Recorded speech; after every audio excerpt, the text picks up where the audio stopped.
السمیع العلیم من الشیطان الرجیم بسم اللہ الرحمن الرحیم فمن حاجک فیہ من بعد ما جاءک من العلم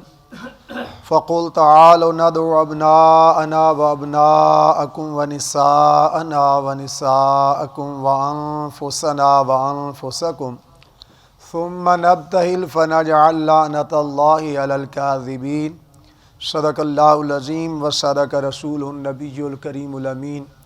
اللہم صل وسلم علی سیدنا و مولانا محمد معدن الجود والکرم وآلہ وصحبہ وسلم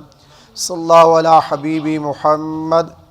صلاۃ والسلام علیک یا رسول اللہ وعلی آلک واصحابک یا حبیب اللہ الصلاۃ والسلام علیک یا رحمۃ للعالمین وعلى آلک واصحابک یا شفیع المذنبین صلی اللہ تعالی علیہ وآلہ وبارک وسلم۔ حاضرین محتشم، پارہ نمبر 3 سورہ آل عمران کی آیہ نمبر 61 تلاوت کی ہے۔ آج کی ہماری گفتگو حضور نبی رحمت صلی اللہ تعالی علیہ وآلہ وبارک وسلم کی سب سے چھوٹی شہزادی، ملکہ کونین، خاتون جنت، سیدہ طیبہ طاہرہ حضرت فاطمۃ الزہراء رضی اللہ تعالی عنہا سلام اللہ علیہا صلوات اللہ علیہا، آپ کی سیرت کے بارے میں تھوڑا سا آپ احباب کے گوش گزار کروں گا، چونکہ 3 رمضان المبارک سیدہ رحمہ رضی اللہ عنہا کا یوم وصال ہے۔ اس نسبت سے میرے کریم صلی اللہ علیہ وسلم کو اللہ رب العزت نے 4 شہزادیاں عطا فرمائیں، جن میں سے سب سے چھوٹی حضرت فاطمۃ الزہراء رضی اللہ تعالی عنہا تھی۔ باقی بیٹیوں کے بارے میں بھی انشاءاللہ تھوڑی تھوڑی گفتگو کریں گے۔ حضرت فاطمۃ الزہراء رضی اللہ تعالی عنہا اللہ کے پاک پیغمبر صلی اللہ علیہ وسلم کی چھوٹی شہزادی اور آقا علیہ الصلوۃ والتسلیم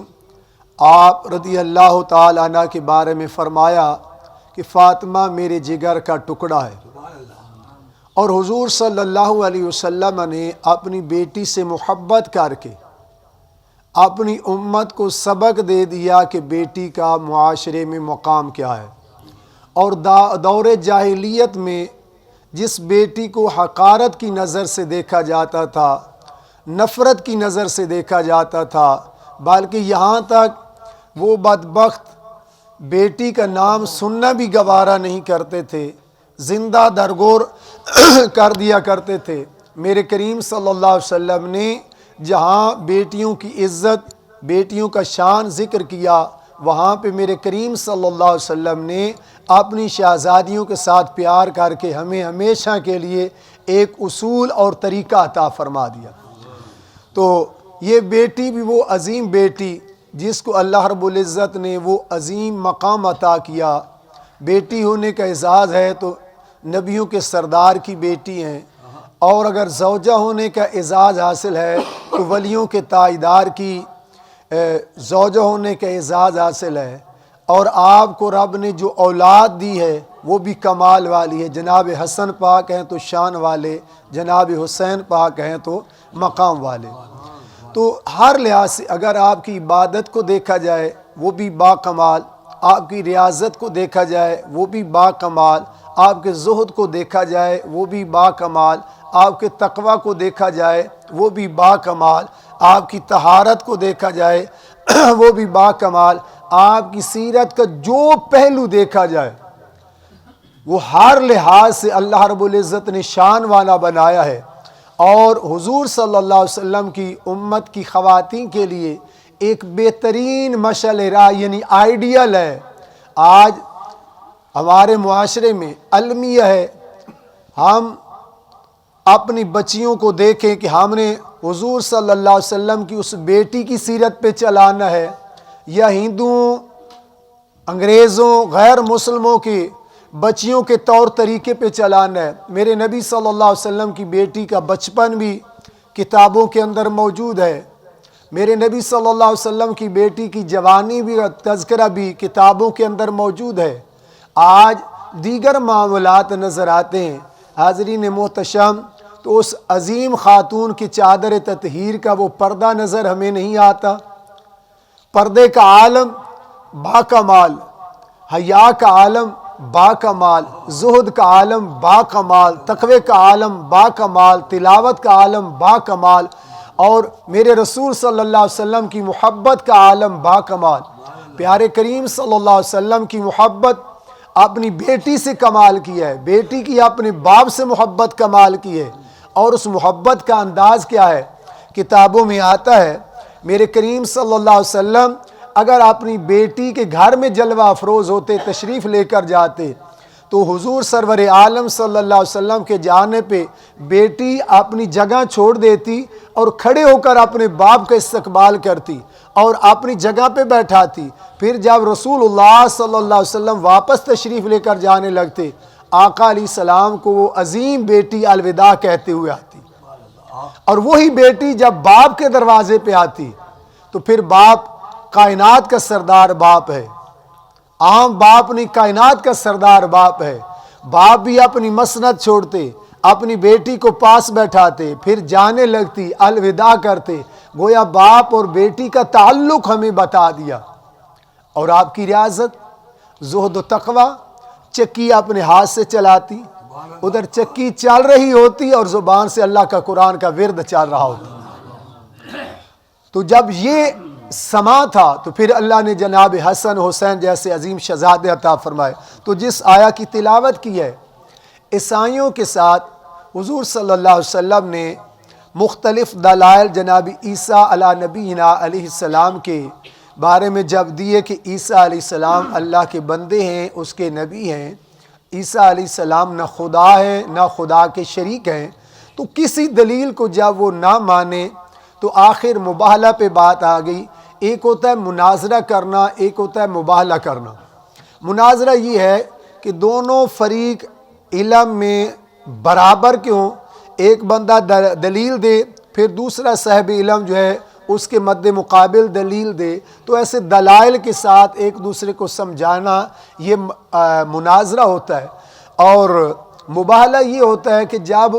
معاملہ طے نہ ہو رہا ہو، کسی بات پہ کہنا کہ ہم دونوں گھر مل کے یہ دعا مانگتے ہیں، جو سچا ہوگا بچ جائے گا، جو جھوٹا ہوگا وہ مر جائے گا یا اس کے اوپر یہ عذاب آئے گا، یہ مباہلہ ہوتا ہے۔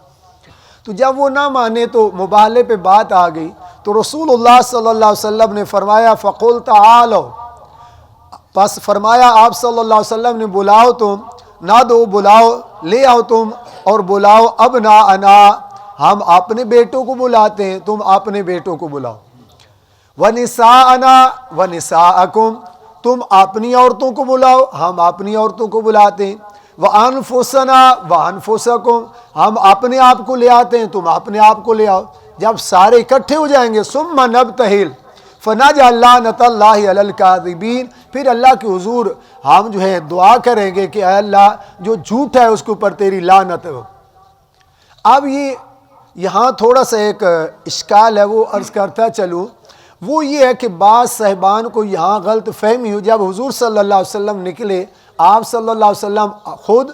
جناب حسین پاک رضی اللہ تعالیٰ عنہ کو اٹھایا ہوا، جناب حسن مجتبیٰ کو انگلی پکڑائی ہوئی، اور سیدہ فاطمہ الزہراء رضی اللہ عنہا کو ساتھ لیا، جناب علی المرتضیٰ رضی اللہ تعالیٰ عنہ کو ساتھ لیا۔ یہ 5 مقدس نفوس جب چلے، کچھ صاحبان ذی عزت کو یہاں اشکال ہوا کہ گویا صرف یہی تھے اور کچھ تھا ہی نہیں، ایسی بات نہیں ہے، اور بھی بہت کچھ تھا۔ تو یہ مختصر سا قافلہ، یعنی یہ ان مختصر نفوس کا یہ معاملہ ہے، یہ شان والے، عزت والے، وقار والے، ہر لحاظ سے مقام و مرتبے والے ہیں، لیکن اس سے یہ مراد نہیں ہے کہ باقی کوئی اور عورت بھی نہیں ہے، باقی کوئی اور بیٹی بھی نہیں ہے۔ تو اس کا انشاءاللہ اگلے دروس میں ضرور عرض کروں گا۔ تو یہ جب مقدس نفوس چلے، سامنے عیسائیوں نے دیکھا، ان کا جو وفد گروہ تھا، گروپ تھا، وہ انہوں نے دیکھا ان کے گروپ کے سردار نے، وفد کے سردار اپنی قوم کی طرف مخاطب ہوا، کہنے لگا اے میری قوم، یہ جو مقدس نفوس آ رہے ہیں نا، ان سے مباہلہ نہ کرنا، ان سے مباہلہ نہ کرنا، اگر انہوں نے دعا کے لیے ہاتھ اٹھا دیے تو قیامت تک کوئی عیسائی باقی نہیں بچے گا، میں وہ دیکھ رہا ہوں جو تم نہیں دیکھ رہے۔ اب یہاں تھوڑی سی بات یہ عرض کرتا چلوں، اگر ایک عیسائی کتاب انجیل کا، کتاب تورات کا علم رکھنے والا، پہلی کتابوں کا علم رکھنے والا، وہ دور سے نفوس کو آتے ہوئے دیکھ لے تو وہ ان کا شان پہچان جاتا ہے کہ اگر انہوں نے دعا کے لیے ہاتھ اٹھا دیے تو معاملہ اور ہو جائے گا۔ تو دوسرے عیسائی بھی ساتھ کھڑے تھے، انہیں نظر نہیں آیا۔ تو حاضرین محتشم، پھر ماننا پڑے گا کہ صاحبان علم کا اپنا مقام ہوتا ہے، اور اس کے کہنے پہ پھر عیسائیوں نے مباہلہ نہیں کیا تھا۔ تو جس سے اللہ نے قرآن کا علم دیا ہے تو وہ ان مقدس نفوس کے مقام و مرتبے کو نہ سمجھ سکے تو پھر اس کو علم رب نے دیا ہی نہیں۔ علم کا مقصد ہی یہ ہے کہ کچھ پہچان پیدا کرنا، علم کا مقصد یہ ہے کہ انسان کو ان معاملات تک دسترس ہو جانا جو عام آدمی سے پوشیدہ ہے۔ جب یہ بات ہوئی تو اس نے کہا کہ میری قوم، مباہلہ نہ کرنا، مباہلہ سے دستبردار ہو گئے۔ حضور سرور عالم صلی اللہ علیہ وسلم نے فرمایا اگر آج عیسائی مباہلہ کر لیتے، قیامت تک ایک عیسائی بھی دنیا پہ نہ رہتے۔ یہاں تک بلکہ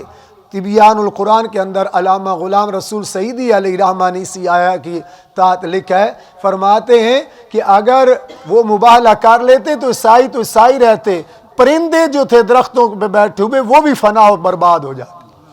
یہ مقام تھا ان مقدس نفوس کا۔ حاضرین محتشم، تو یہاں ایک دو باتیں جو ضروری کرنا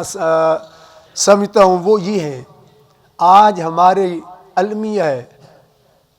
ان مقدس نفوس کا نام جب بھی لیں، حضور صلی اللہ علیہ وسلم کے ساتھ جس کی نسبت ہے، ادب پہلا کرینہ ہے، محبت کے کرینوں میں ادب لازم ہے، چاہے میرے نبی صلی اللہ علیہ وسلم کے اصحاب ہوں، چاہے نبی صلی اللہ علیہ وسلم کی ازواج ہوں، چاہے نبی صلی اللہ علیہ وسلم کی بیٹیاں ہوں، چاہے نبی صلی اللہ علیہ وسلم کے نسبت والی کوئی بھی چیز ہو، اس کا ادب اور احترام سے نام لینا چاہیے۔ ہمارے معاشرے میں عموماً ہمارے نعت خواں حضرات، نقیب حضرات اور کچھ ہمارے صاحبان جب محبت اور عشق میں آتے ہیں، میں نوکر زہر آدھا، میں نوکر زہر آدھا، ٹھیک ہے، ایک عقیدت اور محبت اپنی جگہ پہ، اس نوکری میں شک نہیں ہے، نوکر بنے، نوکر کا کام یہ نہیں ہے مالک کہے، پہلے مالک کا کردار دیکھ۔ میں ایک جگہ پہ گیا تو وہاں صاحب کہہ رہا تھا میں نوکر زہر آدھا، نوکر زہر آدھا۔ میں نے اسے پوچھا بھائی یہ تو مان لیا کہ تو نوکر ہے، پر نوکر صاحب یہ بتا تیری مالکہ تو قرآن کی عالمہ تھی، تیری مالکہ قرآن کی قاریہ تھی، تیری مالکہ قرآن کی فاضلہ تھی، تیری مالکہ تہجد گزار تھی، تیری مالکہ 5 ٹائم کی نمازی تھی، تیرے مالکہ جو ہے شرم و حیات کی پیکر تھی، تیری مالکہ جو ہے چادر تطہیر کی مالک تھی، تو آپ بتائیں کہ آپ کی تو یہ بھی غیب، اخلاقیات بھی کوئی چیز ہوتے ہیں تو زہرا کہنا کہہ سکتے ہیں، لیکن ادب کا تقاضا بھی تو دیکھیں نا۔ میری اور آپ کی بیٹی کو اگر کوئی ایسے ممبر پہ کھڑے ہو کر ایسے الفاظوں سے کہے، ہم نام نہیں، اب تو آگے دور کے لوگ نام بیٹیوں کے لے لیتے ہیں، ورنہ اکثر کہتے ہیں مسز فلاں، دختر فلاں، زوجہ فلاں، تاکہ اس عورت کا نام بھی نہ آئے، اتنا شرم و حیا۔ تو جس کا پردہ اللہ نے اتنا رکھا ہے، اس عظیم خاتون کا نام لینا بھی ہے، ملکہ کونین لے لیں، خاتون جنت لے لیں، اور شہزادی کونین، جو بھی القابات جتنے اچھے سے اچھے اب دیکھیں مثال کے طور پہ ہمارے طلباء ہیں، ہاں جی آپ کہاں کس کے پاس پڑھتے ہیں جی؟ قاری صاحب کے پاس پڑھتے ہیں، استاد جی کے پاس پڑھتے ہیں۔ اگر وہ آپ پوچھتے ہیں بیٹا کس کے پاس، خضر کول پڑھدا جی، اس میں کوئی کبات تو نہیں ہے، میرا نام تو ہے نا، میں جناب والا فلاں پیر، او جی حمید الدین دا میں مرید ہاں جی، نہ پیر نہ صوفی یا فلاں نام، بڑا بے ادب ہے، تجھے ادب نہیں، حیا نہیں، تو حاضرین تھوڑا سا یہ ایک التجا ہے میری، باقی ہر بندے کے، میں تو اس چیز کے حق میں نہیں ہوں، یہ ہمارے جو صاحبان ہیں علی علی علی علی، یہ بھی اچھی بات ہے، مولا علی رضی اللہ تعالیٰ عنہ کا نام بہت کمال ہے، لیکن دیکھیے تھوڑا سا سوچیں تو صحیح، ہم یار نام کس کا لے رہے ہیں؟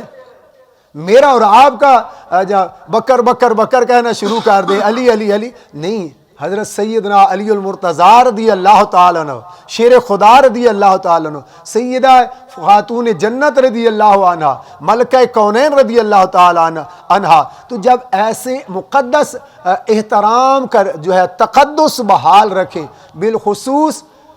وہ عظیم ہستی، ہمارا تو اعتقاد ہے جن کا ایک بال اگر ننگا ہوتا ہے تو سورج آنکھ نہیں نکالتا، جن کے دروازے پہ جبریل امی شرم و حیا کے مارے بغیر اجازت جبریل امی بھی اندر نہیں آتے، دروازے پہ دستک ہوتی ہے، کتابوں میں ملتا ہے، تو ہم اتنے اعلیٰ مقام والے ادب میں، اتنے غلوب میں عشق میں اتنے غلوب میں چلے گئے کہ ہم نے جناب والا زہرا زہرا کہنا شروع کر دیا۔ آپ کا نام لیں، ہم آپ کا نام لینا ہماری ایمان کا جزء اول ہے، ہماری سانسوں کی تسکین ہے، لیکن ادب کا قرینہ یہ ہے کہ سیدہ طیبہ طاہرہ حضرت فاطمہ الزہرا رضی اللہ تعالی عنہا ایسے ادب سے جب نام لیا جائے گا تو یہ اور زیادہ بہتر رہتا ہے۔ اللہ رب العزت حضرت ملکہ کونین رضی اللہ تعالی عنہا کے درجات میں لا تعداد بلندیاں عطا فرمائے، آپ کے بلند درجات کے تصدق سے معاشرے کی ہر بیٹی کو اللہ شرم و حیا کی چادر عطا فرمائے، اور معاشرے کی ہر بیٹی کے نصیب اور مقدر اللہ بہتر فرمائے۔ جو چاند ایک معروضات عرض کی ہیں، اللہ رب العزت ہمیں سیرت فاطمہ الزہرا رضی اللہ تعالیٰ عنہ کو پڑھنے، سمجھنے، سننے اور اس پر عمل کی توفیق عطا فرمائے۔ وما علیہ